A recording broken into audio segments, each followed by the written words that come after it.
మిత్రులారా నమస్కారం. నేను మీ డాక్టర్ చిరుమామిళ్ళ మురళీ మనోహర్. ఈ వీడియోలో చాలా ముఖ్యమైన విషయాన్ని మనం మాట్లాడుకోబోతున్నాం. పెరుగన్నం.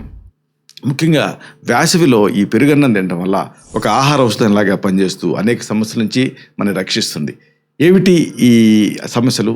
పెరుగన్నంని అసలు యాక్చువల్గా ఎలా తయారు చేసుకోవాలి, ఎలా తినాలి, ఎలా వాడుకోవాలి, ఈ మొత్తం సమాచారాన్ని మనం తెలుసుకుందాం. ఈ మధ్య క్లినికల్ ట్రయల్స్ ప్రకారంగా పెరుగు అన్నం క్రమం తప్పకుండా తీసుకోవడం వల్ల శారీరక అంతర్గత ఉష్ణోగ్రత అనేది గణనీయంగా తగ్గి, అంటే దాదాపు 2% తగ్గి వడదెబ్బ ప్రమాదం నుంచి రక్షణ లభిస్తుందని తేలింది.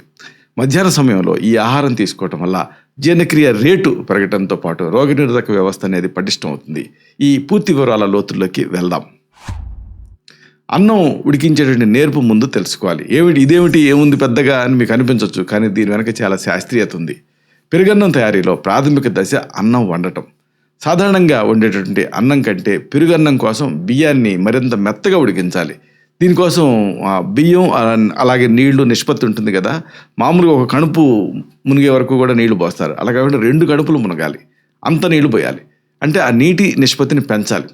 మెత్తగా ఉడికించినటువంటి అన్నం అనేది సులభంగా జీర్ణం అవుతుంది. ఇలాగ మెత్తగా ఉండటం వల్ల అన్నంలో ఉండేటువంటి పిండి పదార్థం అంటే స్టార్చి పెరుగులో మేలు చేసేటువంటి బ్యాక్టీరియాతో త్వరగా కలిసిపోతుంది. ఇది మన పేగుల్లో ఎంజైమ్స్ సక్రమంగా పనిచేసేలా చేస్తుంది. ఈ విధానం వల్ల గ్యాస్ సమస్యలు రాకుండా ఉంటాయి. సరే, మరి పెరుగుని కలిపే శాస్త్రీయ పద్ధతి ఏమిటి? ఇది కూడా తెలుసుకోవాలి. అన్నం ఉడికిన వెంటనే పెరుగు కలపడం అనేది ఆరోగ్యానికి ఎంతమాత్రం మంచిది కాదు. కొంతమంది వేడివేడి అన్నంలో పెరుగు పోసుకుంటారు. అది ఎంతమాత్రం మంచిది కాదు. అన్నం పూర్తిగా చల్లారిన తర్వాతే పెరుగుని కలపాలి. ఎందుకు? వేడన్నంలో పెరుగు వేశారనుకోండి, అందులో ఉండేటువంటి లైవ్ బ్యాక్టీరియా ఉంటుంది, సజీవమైనటువంటి బ్యాక్టీరియా ఉంటుంది కదా, అది నశించిపోతుంది. అసలు పెరుగులో గొప్పతనమే ఆ లైవ్ బ్యాక్టీరియా, అది నశించిపోతుంది. లాక్టోబాసిల్లస్ స్పోర్స్ అంటారు, అవి నశిస్తాయి. దీనివల్ల పెరుగులో ఉండేటువంటి ప్రోబయోటిక్స్ ప్రయోజనాలు మనకు అందవు. తాజాగా ఉన్నటువంటి పెరుగుని ఎంచుకోవడం కూడా చాలా ముఖ్యం. మరి పుల్లగా ఉన్న పెరుగుని మీరు ఎంచుకున్నారనుకోండి, మరి దాంతో పిత్తదోషం అంటే హీట్ అనేది పెరుగుతుంది. కాబట్టి తీయటి ఆ గడ్డ పెరుగుని అన్నానికి కలపాలి. అన్నంకి ఈ పెరుగు వేసి కలిపేటప్పుడు కొద్దిగా పాలు కూడా కలిపితే పెరుగన్నం ఎక్కువసేపు పొలవకుండా తాజాగా ఉంటుంది. ఇది శరీరానికి అదనపు కాల్షియంని అందిస్తుంది. ఇక ఈ తాలింపులో ఉండేటువంటి ఔషధ శక్తి గురించి కూడా మీరు తెలుసుకోవాలి. తాలింపు అనేది పెరుగన్నం రుచిని పెంచడంతో పాటుగా దాన్ని ఒక శక్తివంతమైన ఔషధం కింద మార్చేస్తుంది. తాలింపు కోసం వాడేటువంటి పదార్థాలు మామూలు మీకు తెలిసినవే, కానీ ఔషధ విలువలు బహుశా మీకు తెలియకపోవచ్చు. ఉదాహరణకు ఆవాలు చిటపట లాడుతూ ఉంటాయి కదా, అప్పుడు దాంట్లో ఉండేటువంటి తైలాలు విడుదలవుతాయి. ఇవి శరీరంలో ఉండేటువంటి విషతుల్యాన్ని బయటికి పంపించేస్తాయి. ఆవాల్లో ఉండేటువంటి ఖనిజాలు రక్త ప్రసరణని క్రమబద్ధం చేస్తాయి. అలాగే తాలింపు కోసం వాడే మరొక దినుసు జీలకర్ర జీర్ణశక్తిని పెంచుతుంది. పెరుగన్నంలో చిటికెడు జీలకర్ర వేయటం వల్ల అది అద్భుతమైనటువంటి జీర్ణకారి కింద మారుతుంది. జీలకర్ర అనేది కడుపులో ఉండేటువంటి ఆ మంటని తగ్గిస్తుంది, ఆకలిని పెంచుతుంది. మెయిన్గా అది దీని యాక్షన్. అంటే అందుకే జీరకం అంటాం, అంటే జీర్ణశక్తిని పెంచుతుంది. ఇది శారీరక అంతర్గత వ్యవస్థని చల్లబరుస్తుంది. తర్వాత కరివేపాకు వేస్తాం పెరుగులో. కరివేపాకు మీకు తెలుసు, విటమిన్ ఏ ఉంటుంది, ఐరన్ సప్లై అవుతుంది దీని ద్వారా, ఇవన్నీ సమృద్ధిగా ఉంటాయి. తాలింపులో కరివేపాకు వేయటం వల్ల పెరుగన్నానికి మంచి సువాసన వస్తుంది. ఇది మన జుట్టుకి కానీ కంటికి కానీ ఇలాంటి వాటి ఆరోగ్యానికి ఎంతో మేలు చేస్తుంది ఈ కరివేపాకు. ఈ దినుసులతో తాలింపు వేయటం వల్ల ఆహారం సులభంగా అరుగుతుంది. అసలైన విషయం ఏంటంటే దీనికి అల్లం, పచ్చిమిర్చి ఇవి కూడా వాడతాం. అంటే తాలింపులో సన్నగా తిరిగినటువంటి అల్లం ముక్కలు వీటిని వేయటం వల్ల పెరుగు అన్నం రుచి అద్భుతంగా ఉంటుంది. అల్లం అనేది ఒక గొప్ప యాంటీ ఇన్ఫ్లమేటరీగా పనిచేస్తుంది. ఇది ఆ జీర్ణ వ్యవస్థలో ఉండేటువంటి ఇన్ఫ్లమేషన్ తగ్గిస్తుంది. ఇక పచ్చిమిర్చి కూడా నిలువుగా చీల్చివేయాలి. పచ్చిమిర్చిలో ఉండేటువంటి వైటమిన్ సి శరీరానికి రక్షణ కల్పిస్తుంది. అయితే కారం తక్కువగా ఉండేటువంటి మిర్చిని వాడటం మంచిది. ఈ పదార్థాల కలయిక వల్ల పెరుగన్నం ఒక సంపూర్ణ ఆరోగ్యప్రదాయం కింద మారుతుంది. ఇక సరైన నిష్పత్తి అలాగే సరైన సమయం కూడా మీరు తెలుసుకోవాలి. పెరుగన్నం తయారీలో పెరుగు అన్నం నిష్పత్తి అనేది సరైన రీతిలో ఉండాలి.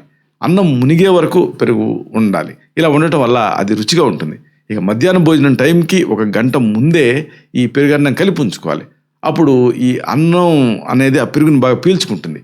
దీనివల్ల పెరుగులో ఉండేటువంటి పోషకాలు అన్నానికి మరింత రుచినిస్తాయి.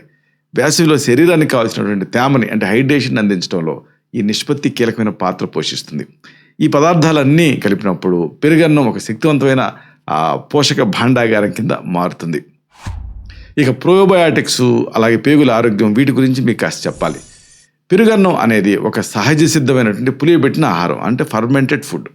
పాలను పెరుగుగా మార్చే ప్రక్రియలో లాక్టోబాసిల్లస్ లాంటి మేలు చేసేటువంటి బ్యాక్టీరియా వృద్ధి చెందుతాయి. 2024లో జరిగినటువంటి తాజా అధ్యయనాల ప్రకారంగా అన్నము పెరుగు ఈ రెండింటినీ కలిపినప్పుడు అది ఒక అద్భుతమైన ప్రోబయోటిక్ మిశ్రమం కింద మారుతుంది. ఇది మన పేగుల్లో ఉండేటువంటి ఆ సూక్ష్మజీవుల సమతుల్యతని అంటే గట్ మైక్రోబియంని కాపాడుతుంది. జీర్ణ వ్యవస్థలో ఉండేటువంటి ఆ గోడలు ఉంటాయి కదా, వాటికి రక్షణ కవచంలాగా పనిచేస్తుంది. ఇది పనిచేస్తూ హానికర బ్యాక్టీరియా దాడుల్ని ఇది చాలా ఎఫెక్టివ్గా సమర్థవంతంగా అడ్డుకుంటుంది. దీనివల్ల గ్యాస్ట్రిక్ సమస్యలు, ఎసిడిటీ, అజీర్తి ఇలాంటివి ఇబ్బంది పెట్టవు. ఇక శరీర ఉష్ణోగ్రత నియంత్రణ, అలాగే థర్మోరెగ్యులేషన్, వీటి గురించి కూడా కాస్త మనం చెప్పుకోవాలి. వేసవిలో బయట ఉష్ణోగ్రతలు పెరుగుతాయి కదా, ఇలా పెరిగినప్పుడు మన శరీరం తీవ్రమైన ఒత్తిడికి గురవుతుంది. 2025 నాటి ఆ ట్రెడిషనల్ బాడీ కూలింగ్ ఫుడ్స్ నివేదికల ప్రకారంగా పెరుగన్నం అనేది ఒక శక్తివంతమైన కూలింగ్ ఏజెంట్ కింద పనిచేస్తుంది. ఇది మన శరీరంలో ఉండేటువంటి థర్మోరెగ్యులేషన్ ప్రక్రియని వేగవంతం చేస్తుంది. పెరుగుల్లో అసలు విషయం ఏంటంటే ఈ పెరుగులో నీటి శాతం ఉంటుంది, అలాగే ఎలక్ట్రోలైట్స్ ఉంటాయి. ఇవి ఈ నీటి శాతం కానీ ఎలక్ట్రోలైట్ కానీ ఇవన్నీ కణాల స్థాయి వరకు వెళ్ళి శరీరానికి చలవ చేస్తాయి. పెరుగులో ఉండేటువంటి ఆ బయోఅవైలబిలిటీ తాలూకు గొప్పతనం ఇది. మధ్యాహ్నం భోజనంలో దీన్ని తీసుకోవటం వల్ల, ఈ పెరుగన్నం తీసుకోవటం వల్ల సాయంత్రం వరకు కూడా శరీరం తేమని అంటే హైడ్రేషన్ కోల్పోకుండా ఉంచుకోగలుగుతుంది. ఇక అన్నిటికీ మించి మెదడు ఆరోగ్యం, మానసిక స్థితిపైన పెరుగు ప్రభావం గురించి మీకు కాస్త చెప్పాలి. పేగులకి అలాగే మెదడుకి మధ్య ఉండేటువంటి ఆ సంబంధాన్ని బ్రెయిన్ యాక్సిస్ అంటారు. అంటే గట్ బ్రెయిన్, మన మెదడు అలాగే పేగులు ఈ రెండింటికి మధ్య ఒక యాక్సిస్ ఉంటుంది. దీన్ని గట్ బ్రెయిన్ యాక్సిస్ అంటారు. పెరుగన్నం తీసుకోవటం వల్ల పేగుల్లో మొదలయ్యేటటువంటి సెరటోనిన్ అనేటటువంటి ఆ హార్మోన్ నేరుగా మన మానసిక స్థితిని అంటే మూడుని ప్రభావితం చేస్తుంది. సెరటోనిన్ విడుదలై అది మూడ్ని ఎన్హాన్స్ చేస్తుంది. ఆధునిక పరిశోధనల ప్రకారంగా క్రమం తప్పకుండా పెరుగన్నం తినేవాళ్ళలో మానసిక ఒత్తిడి, ఆందోళన ఇలాంటి వాటి స్థాయిలు బాగా తక్కువగా ఉన్నట్టుగా ఐడెంటిఫై చేశారు. ఇది మెదడులో ఉండేటువంటి ఆ నర్వస్ సిస్టమ్ని శాంతపరిచి ఏకాగ్రతని అంటే ఫోకస్ని పెంచుతుంది. వేసవిలో వచ్చేటువంటి చిరాకు కానీ, అసహనం కానీ ఇలాంటి వాటిని తగ్గిస్తూ మానసిక ప్రశాంతతను అందించడంలో పెరుగన్నం అనేది కీలకమైన పాత్ర పోషిస్తుంది. ఇక రక్తంలో ఉండేటువంటి చక్కెర స్థాయి నియంత్రణ గురించి మనం ప్రత్యేకంగా చెప్పుకోవాలి. చాలామంది ఆ తెల్లన్నం వల్ల షుగర్ పెరుగుతుంది అని ఆందోళన చెందుతూ ఉంటారు. ఇది కొంతవరకు నిజం కూడా. కానీ అన్నాన్ని పెరుగుతో కలిపినప్పుడు కొద్దిగా పులియ పెడతాం. ఇలాగ పులియ పెట్టినప్పుడు విచిత్రంగా దాన్ని ఆ గ్లైసిమిక్ ఇండెక్స్ అనేది తగ్గుతుందని తేలింది. 2024 నాటి రైస్ బేస్డ్ ఫర్మెంటెడ్ ఫుడ్స్ అధ్యయనం ప్రకారంగా ఈ ఆహారం శరీరంలో ఇన్సులిన్ సెన్సిటివిటీని పెంచుతుంది. అంటే ఈ రక్తంలో ఉండేటువంటి చక్కెర స్థాయిలు ఉన్నట్టుండి పెరగకుండా ఇది నివారిస్తుంది. మితంగా పెరుగన్నం తీసుకోవడం అనేది ఈవెన్ డయాబెటిక్స్కి అంటే మధుమేహ వ్యాధిగ్రస్తులకు కూడా మేలు చేసే ఒక సురక్షితమైన మార్గం.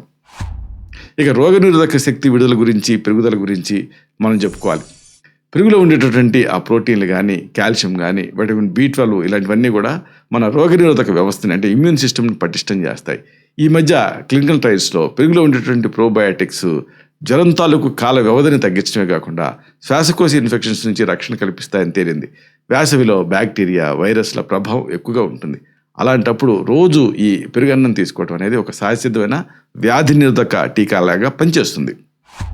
ఇక పోషకాల లభ్యత గురించి, విటమిన్ల వృద్ధి గురించి స్పెసిఫిక్గా మీకు కొంత చెప్పాలి. అన్నాన్ని పెరుగుతో కలిపి ఉంచుతాం కదా, ఇలాగా అన్నాన్ని పెరుగుతో కలిపి ఉంచినప్పుడు దాంట్లో ఉండేటువంటి విటమిన్లు కానీ, ఖనిజాలు కానీ వీటి లభ్యత అంటే అవైలబిలిటీ అనేది 100 రెట్లు పెరుగుతుంది. ముఖ్యంగా ఐరన్, అలాగే జింక్, మెగ్నీషియం ఇలాంటి మూలకాలు శరీరానికి సులభంగా అందుతాయి.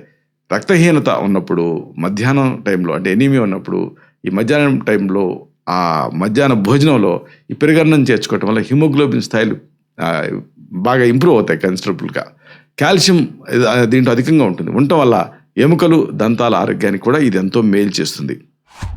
ముగింపుగా ఒక ముఖ్యమైన విషయాన్ని మీకు మనవి చేయాలి.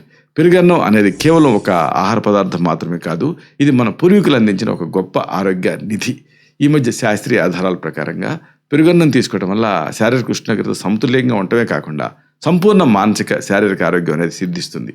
ప్రకృతికి అనుగుణంగా జీవించడం, సరైనటువంటి ఆహారపు అలవాట్లని అనుసరించడం ద్వారానే మనం దీర్ఘకాలపు అనారోగ్యాలని నివారించగలుగుతాం. ఈ వేసవిలో పెరుగన్నాన్ని మీ భోజనంలో అంతర్భాగం చేసుకోండి. సంపూర్ణ ఆరోగ్యాన్ని మీరు ఆస్వాదించండి. సరైనటువంటి ఆహారమే అన్ని రోగాలకు అతి ఉత్తమమైనటువంటి మందు. ఇలాంటి మరిన్ని ఇన్ఫర్మేటివ్ వీడియోస్ కోసం ఈ ఛానల్ని సబ్స్క్రైబ్ చేసుకోండి. అలాగే ఈ వీడియోలు అప్లోడ్ అవడంతోనే ఆ విషయం మీకు తెలియాలనుకుంటే బెల్ బటన్ క్లిక్ చేయండి. అప్పుడు మీకు నోటిఫికేషన్ వస్తుంది. ఆ నోటిఫికేషన్ మీరు క్లిక్ చేస్తే ఆ వీడియోని మిస్ కాకుండా చూడగలుగుతారు. అలాగే ఈ వీడియో మీకు నచ్చింది అనుకోండి, లైక్ చేయండి. అప్పుడు ఇది మరింత ఎక్కువ మందికి రికమెండ్ అవుతుంది. ఈ వీడియో తలకు పర్పస్ అనేది సర్వ్ అవుతుంది. అంటే అందరికీ ఆరోగ్యం అన్న మన అభిలాష, మన ఆకాంక్ష నెరవేరుతాయి. శతం జీవ శరదో వర్ధమానః, శతం హేమంతాన్ శత వసంతాన్. 100 శరత్తులు, 100 హేమంతాలు, 100 వసంతాలు వర్ధిల్లుతూ జీవించండి. Stay healthy, stay happy, be positive, keep smiling. Love you all. శుభం.